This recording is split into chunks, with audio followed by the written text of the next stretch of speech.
Okay, look at all those Kutzall burrs. So many different shapes and sizes. When you're a beginner, you kind of don't know which ones to buy. There's just so many. They're quite expensive. There's different colors, there's different sizes. Um, and I want to make things a little bit easy. I use three of these mainly, and I think they're great ones for beginners as well. So I'm going to sort of like show you the three that I use and talk a little bit about Kutzall today and how to use them. Okay, so I do all of my carvings with my Dremel. It's a Dremel 4000 and I use a flex shaft on it. Now the good thing is that they fit Kutzall burrs very nicely in the collet that you get in the pack. So that's the collet there, and this is the flame burr. So it goes in and you can tighten it up. And so that 1/8 collet will come in your pack with your Dremel. And you can also use a quick release chuck, and that will also fit the 1/8 flame burr, well, with the 1/8 Kutzall burrs. So what you don't want to do is, you can see here, I've got two Kutzall burrs here, and this is the 1/8 shaft, so this is the one you want to buy, whereas this is the 1/4" shaft. So this is to go in sort of like die grinders and some rotary tools that are designed to take 1/4" shafts. Okay, so I'm going to quickly show you the Kutzall site where you can buy the burrs, and just so you don't get confused. So click on burrs and you can go down to 1/4" or 1/8, and you want to click on that 1/8 burr. And you can sort of see here all the 1/8 burrs have shown up. So we can click on something. Let's go for the flame burr. So there we go, click on that. And that will come up, and if we go over to that part there, we can sort of see what the colors are. That's gold, which is fine, and silver, which is coarse, and very coarse or / extreme is the black. So, and we can also check up in that top bit up there, and that is the 1/8 shaft flame burr. Okay, so there are a lot of different Kutzall burrs, different shapes, but I've boiled it down to kind of three that I mainly use, and the other ones I might use on special occasions. So the first one is the Kutzall Extreme Flame, and the second one is the Kutzall Fine Taper Burr, and the third one is this 1/8 shaft fine sphere. Don't be confused by the 1/4" there, that refers to the head of the burr. Okay, so I'm going to do a little bit of carving and show you sort of like how I carve with these three burrs and what sort of level you're going to take them up to until you need sort of like to go to the diamond burrs and all of that kind of stuff. So we're going to use this carving.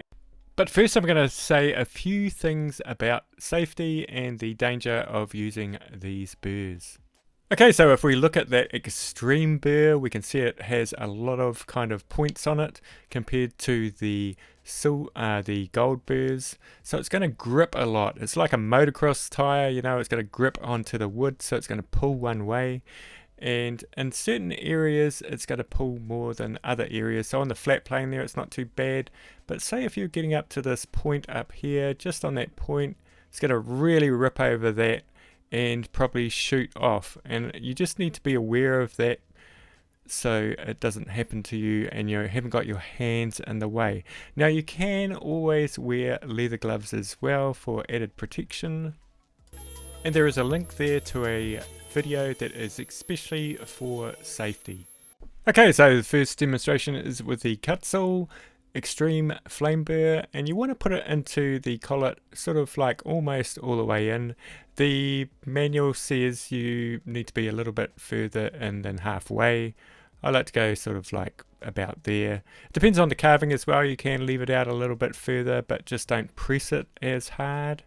So, and we can see there that the flame burr is curved, so it's really good for concaves, not so much convexes, but if you move it very fast, you can do convexes as well.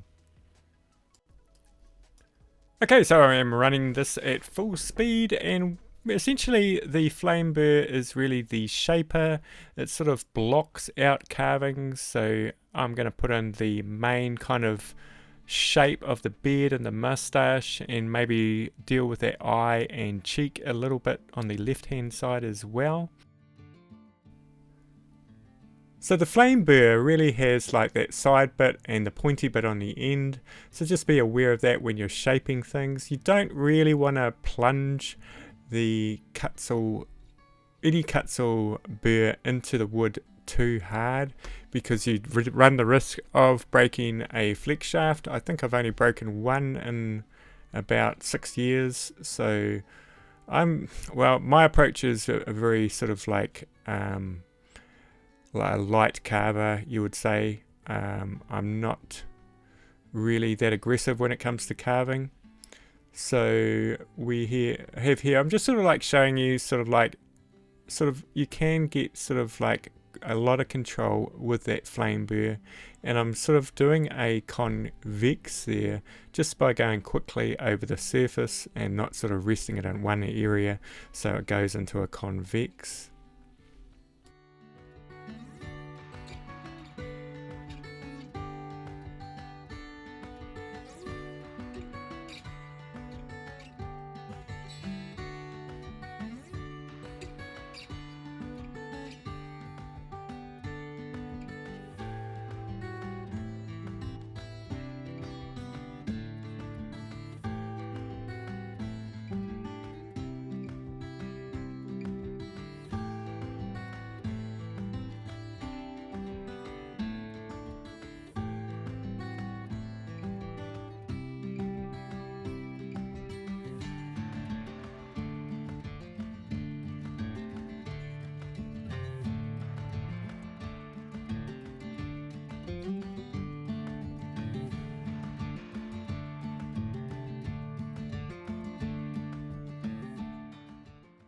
Okay, so I'm going to work on the eye mound now and sort of making it look like the other eye. Now, if you're carving eyes, you would tend to do both eyes at once, but this is sort of like a practice piece that I've been using. And you can sort of see me, I sort of like put in a little bit of a dent, or, I carve a little bit, and then I'll look at the other side, and then I'll go back. And this is the way I tend to carve, is you're always referencing either the other side of the carving or a reference photo. So when you're carving 3D, you've really got to be aware of what you're doing. Sort of always keep on sort of like looking side profiles, front profiles, even like downward profiles. That's always good to do as well.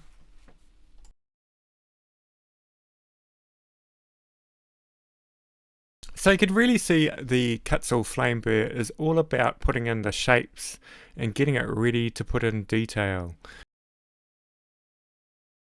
So you can sort of see we've got up to a really good point there with the Kutzall flame burr, but now we need to go in and put in some sort of like better details, sort of like in the eyes there, so sort of like go deep in the eyes there, so I'll get that eye mound looking really, really good, just so I can go in with the detailing burrs. What I mean by detailing burrs is sort of like after Kutzall kind of burrs, you want to go in with maybe diamond tip burrs or cutter burrs, and I will cover that in a different video. So virtually I'm still putting in just shapes, but making them more refined and just leveling them up with the other side of the carving. So you can sort of see I'm using the point of that taper burr. It's really, really nice, and it's got actually a pretty fine point for a sort of like a burr like this, and you can get some really, really sharp lines there. So going under the eye, but I probably wouldn't try and attempt to put in the eyelids or anything like that with this burr. And you can see I'm using the flat plane of this burr to carve the convex of the eye, just sort of like trying to make it the same as the other eye. So it's looking pretty good there. And I want to tell you sort of like a little secret about the use of these fine burrs. A lot of people buy them because they think they're going to not have to do any sanding, and maybe that's true to a degree if you like that kind of rough finish. But what I really like about them, and what not a lot of people talk about, is they offer a lot more control, because essentially they're easier to sort of like manipulate, and they're not going to run off on you, and they have a finer point on them as well. So, and they're going to take off less material, so you're not going to go and make big mistakes by just sort of like touching the carving. So you can sort of see there I'm going under the mustache, and when you go sort of like drag it through there, try not to drag it just on the point, but sort of like drag part of the whole burr through as well. Sort of more like, not like that, but more like this, if you get what I mean. And that way it sort of doesn't bump up and down as much. And this is quite a good burr to start putting in sort of details like the mouth underneath the mustache. I'll just put the general shape in there and manipulate it with maybe diamond burrs a little bit later on. But it's really good for just getting that kind of shape started. And sort of like, it's good to sort of like just to try and work out where that mouth's going to go, what looks natural. And with this burr, if it looks too far forward, you could always press a little bit harder and take it back a little bit. You can sort of see I'm putting in sort of like the underneath of the lip there, where it sort of goes down a little bit. But I'm not really too worried about sort of like refining these details just at the moment. I'm just trying to get an overall kind of good look at things.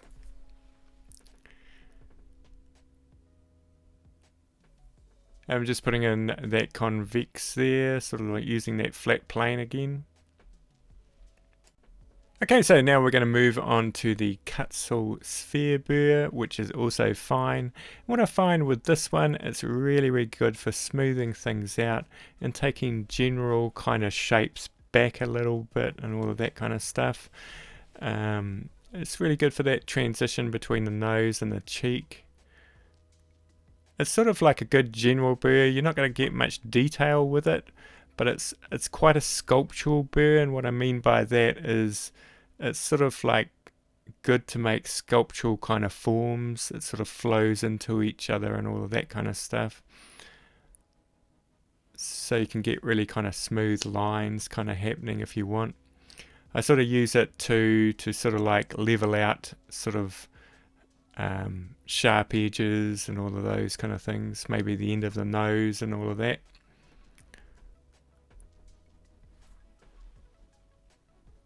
And if you go really, really lightly, it leaves a semi-okay finish. And what you might notice about these fine burrs is they do clog up a lot faster than the, say, the extreme burr. Now, I kind of think that you don't need to clean them all the time, because I haven't cleaned this one for a very long time and it still seems to be taking off the material. It doesn't look very good, but it's just doing the job to the way I like it. I'm not going to use this burr to take off a lot of material. I only really care about sort of flattening things out with this. So it might be a little bit duller than usual, but that's okay. And what you've also probably noticed is I haven't recommended any silver burrs, and I kind of think the reason for that is you can go from the extreme burr to this fine taper burr without a transition in the middle. It's not really needed that much. Now, I would probably recommend, if you're first starting carving, to carve in sort of softer woods. You don't want to go too hard, because carving hardwood is extremely difficult and usually puts people off carving. And I do carve hardwoods, but if you notice, I'll tend to make my designs quite user friendly, so I'm not carving big wood spirits and taking off a lot of material in certain areas on that hardwood. And what you'll notice when you're carving soft and medium sort of like hardness woods is your burrs are going to last a lot longer. So hardwood carving is really tough on your tools. So when you're first starting, just stick to sort of like medium density to soft woods such as cedar. So where do you buy all of these Kutzall burrs from? Well, I've left a link, but I'm going to say this, that the link really works really well if you're in America because you've got free shipping there. I think the shipping costs are quite expensive outside America through the Kutzall site. You can also look on Amazon, they have some Kutzall burrs there, but you should also look in your own country, sort of put in, like I did for New Zealand, I put Kutzall and then I put New Zealand after Kutzall, and I found a supplier here. So they are quite expensive in other countries because they import them and then put their import tax on and all of that kind of stuff. So it's just a matter of trying to find the cheapest way of buying them for yourself. I can't really tell you how to do that, but that's how I did it. And thank you everybody for watching. If you could hit that like button, that would be awesome. And if you want to see me carving the seafaring guy, just click on this video here. See you next time. Bye.